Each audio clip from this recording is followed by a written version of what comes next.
আগের পর্বে আমরা দেখেছি কিভাবে আমর ইবনে আব্দু ওয়াদ খন্দক পার হয়ে মুসলিমদের দ্বন্দ্বযুদ্ধের আহ্বান জানিয়েছিল। তখন আলী ইবনে আবি তালিব রাদিয়াল্লাহু তাআলা আনহু সাহসিকতার সাথে সামনে এগিয়ে আসেন।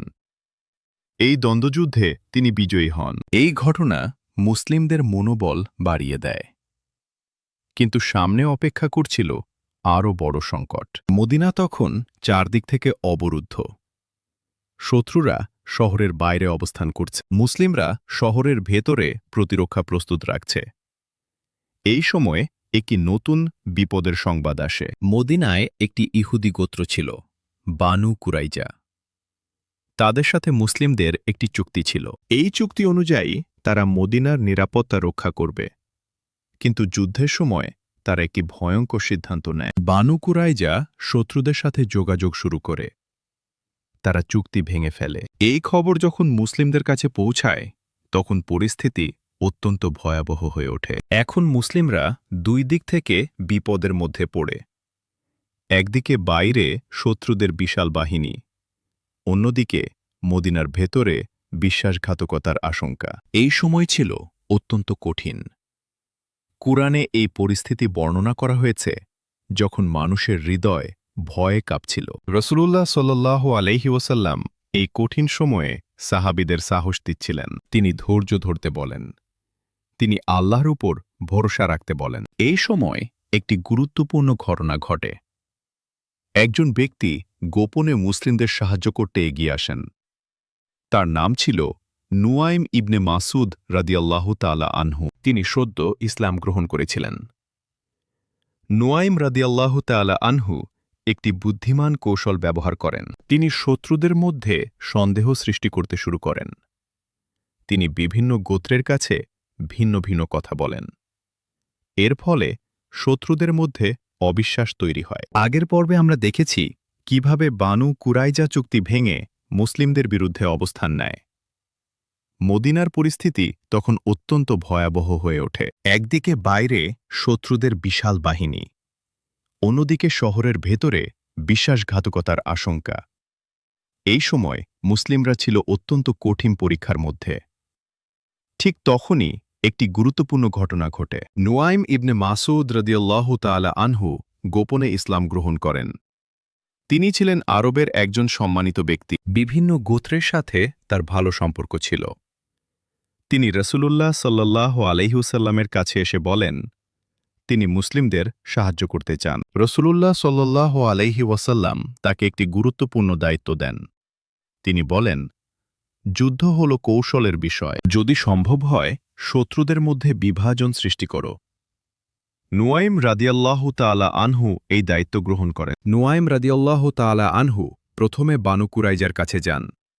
তিনি তাদের বলেন, কুরাইশরা যদি যুদ্ধ হারিয়ে ফেলে তবে তারা ফিরে যাবে, কিন্তু তোমরা মদিনায় রয়ে যাবে। তখন মুসলিমরা তোমাদের বিরুদ্ধে প্রতিশোধ নেবে। এই কথা শুনে বানু কুরাইজা চিন্তিত হয়ে পড়ে। এরপর নুয়াইম রাদিয়াল্লাহু তাআলা আনহু কুরাইশদের কাছে যান। তিনি বলেন, বানু কুরাইজা মুসলিমদের সাথে পুনরায় চুক্তি করতে পারে। তারা হয়তো তোমাদের নেতাদের মুসলিমদের হাতে তুলে দিতে পারে। এই কথা শুনে কুরাইশদের মধ্যেও সন্দেহ তৈরি হয়। এখন শত্রুদের জোটের মধ্যে অবিশ্বাস তৈরি হয়। প্রতিটি গোত্র অন্যদের সন্দেহ করতে শুরু করে। তারা আর একে অপরের উপর বিশ্বাস করতে পারছিল না। এই বিভাজন যুদ্ধের গতিপথ বদলে দেয়। অবরোধ দীর্ঘ হতে থাকে।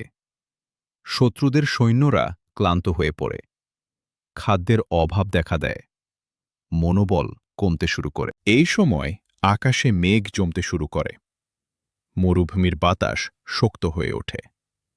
শত্রুরা তখনও বুঝতে পারেনি আরও বড় কিছু ঘটতে যাচ্ছে। আগের পর্বে আমরা দেখেছি কিভাবে নুয়াই ইবনে মাসুদ রাদিয়াল্লাহু তাআলা আনহু শত্রুদের জোটের মধ্যে সন্দেহ সৃষ্টি করেছিলেন।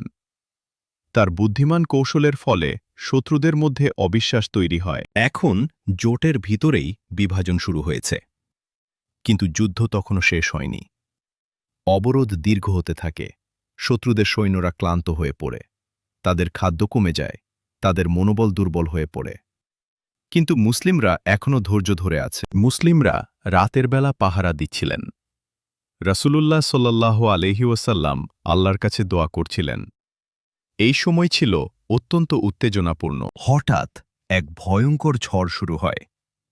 মরুভূমির বাতাস অত্যন্ত শক্ত হয়ে ওঠে। শত্রুদের তাঁবু উড়ে যেতে থাকে। আগুন নিভে যায়। শিবিরে বিশৃঙ্খলা শুরু হয়। শত্রুদের সৈন্যরা আতঙ্কিত হয়ে পড়ে। তারা বুঝতে পারে এই পরিস্থিতিতে যুদ্ধ চালিয়ে যাওয়া অসম্ভব।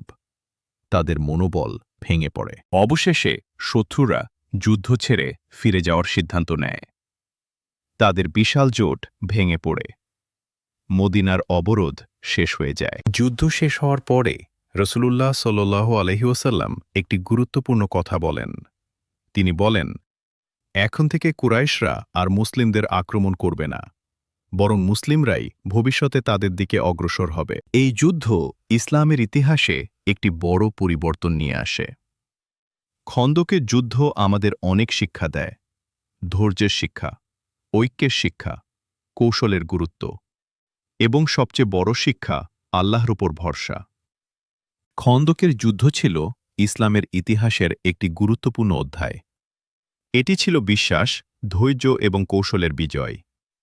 এই যুদ্ধ প্রমাণ করে যখন মানুষ আল্লাহর উপর ভরসা করে তখন অসম্ভবও সম্ভব হয়ে যায়। ভিডিওটি যদি ভালো লেগে থাকে লাইক দিন, চ্যানেলটি সাবস্ক্রাইব করুন এবং কমেন্টে লিখুন পরবর্তী ভিডিও কোন বিষয়ে চান। সমাপ্তি।